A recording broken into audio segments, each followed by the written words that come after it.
What's up, everybody? Good evening. This is Brittany here with Master Hands Painting, licensed contractor of Arizona for painting.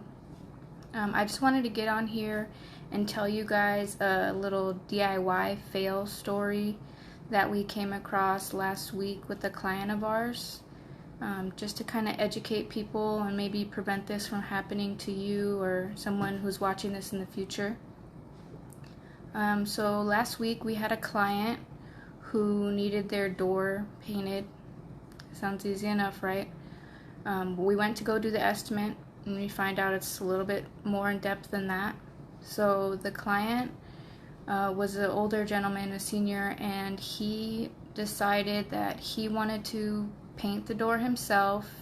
He had experience doing different handyman stuff around the house.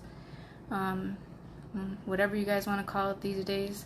But he went to Don Edwards and asked for a simple stain or a paint to paint his front door. Doesn't seem like a lot to do, it's just one door, right?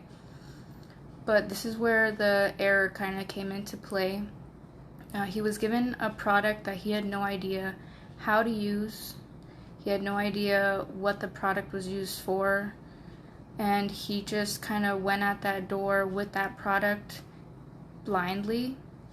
So he applied multiple layers of a stain of some sort to his door in attempts to make it darker.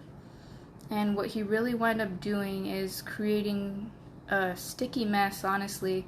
The door never cured. It took 30 plus days to even get the door to somewhat dry. And in that process, he was reaching out to us, calling us for help repetitively to come and fix the door. So yeah, we gave him an estimate. He had already applied some different lacquer thinner and paint stripper onto the door in attempts to try to take it off himself. So the door was a little bit spotty. The condition was terrible, honestly. So what we had to do was apply different strippers and lacquer thinners to the whole entire door, which took forever. It was very time consuming, wasted a lot of material that really would have been avoided and unnecessary if we just would have painted the door to begin with.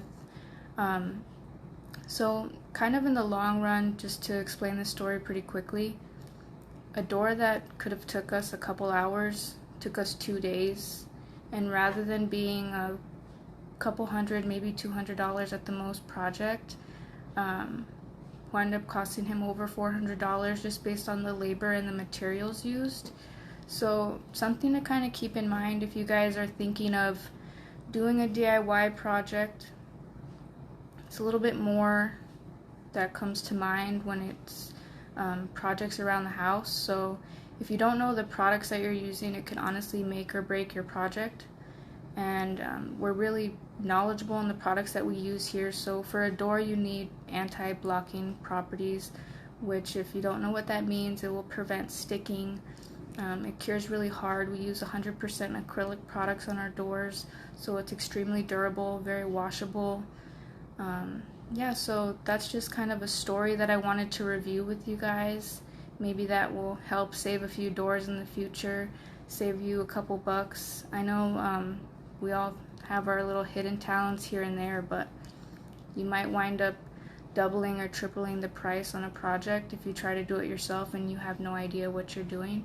So just keep that in mind before you start something new. If you watch a 5-minute video on YouTube, it's a lot more than that. So if you guys have any questions, whether the project's just one door or the whole house, we'd be happy to give you guys free estimates, answer any questions you might have.